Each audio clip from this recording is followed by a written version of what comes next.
First, it could be worse. As commutes go, it could be a lot worse, and I must keep remembering this. Second, it's worth it. I want to live in London. I want to do this. And commuting is part of the deal. It's part of the London experience. Like Tate Modern. Actually, it's not much like Tate Modern. Bad example. My dad always says, if you can't run with the big dogs, stay under the porch.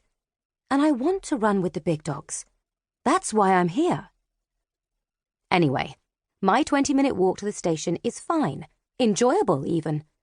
The grey December air is like iron in my chest, but I feel good. The day's begun. I'm on my way. My coat's pretty warm, even though it cost £9.99 and came from the flea market.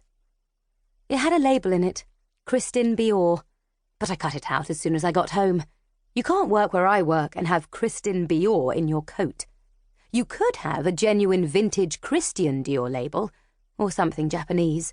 Or maybe no label, because you make your clothes yourself out of retro fabrics that you source at Alfie's Antiques. But not Kristin Bior. As I get near Catford Bridge, I start to feel a knot of tension. I really don't want to be late today. My boss has started throwing all sorts of hissy fits about people, swanning in at all times. So I left an extra 20 minutes early, in case it was a bad day.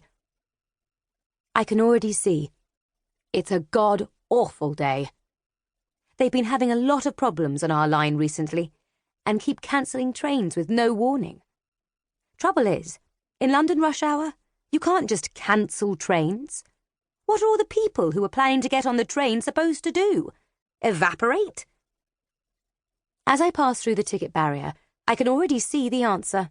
They're crowded on the platform, squinting up at the information screen, jostling for position, peering down the line, scowling at one another and ignoring one another, all at the same time. Oh, God! They must have cancelled at least 2 trains because this looks like 3 trainloads of people, all waiting for the next one, clustered near the edge of the platform at strategic points. It's mid-December, but there's no Christmas spirit here. Everyone's too tense and cold and Monday morning-ish. The only festive touch consists of a few miserable-looking fairy lights and a series of warning announcements about holiday transport. Screwing up my nerve, I join the throng and exhale in relief as a train pulls into the station.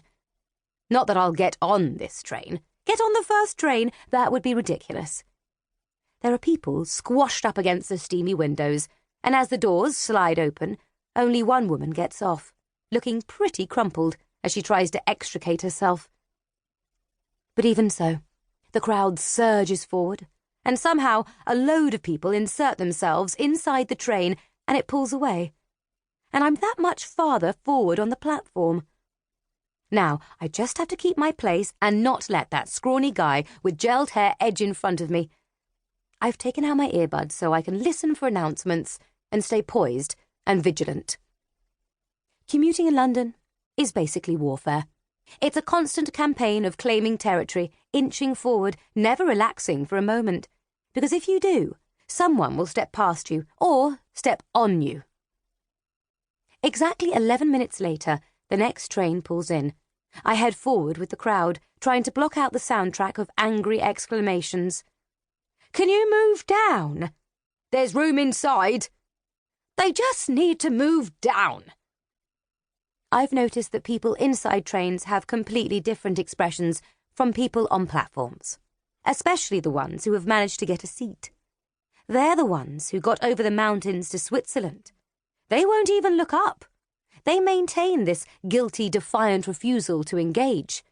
I know you're out there. I know it's awful, and I'm safe inside, but I suffered too. So let me just read my Kindle without bloody guilt-tripping me, okay? People are pushing, and someone's actually shoving me. I can feel fingers on my back. And suddenly I'm stepping onto the train floor. Now I need to grab onto a pole or a handle, anything, and use it as leverage. Once your foot's on the train, you're in. A man way behind me seems very angry. I can hear extra loud shouting and cursing. And suddenly, There's a groundswell behind me, like a tsunami of people. I've only experienced this a couple of times, and it's terrifying.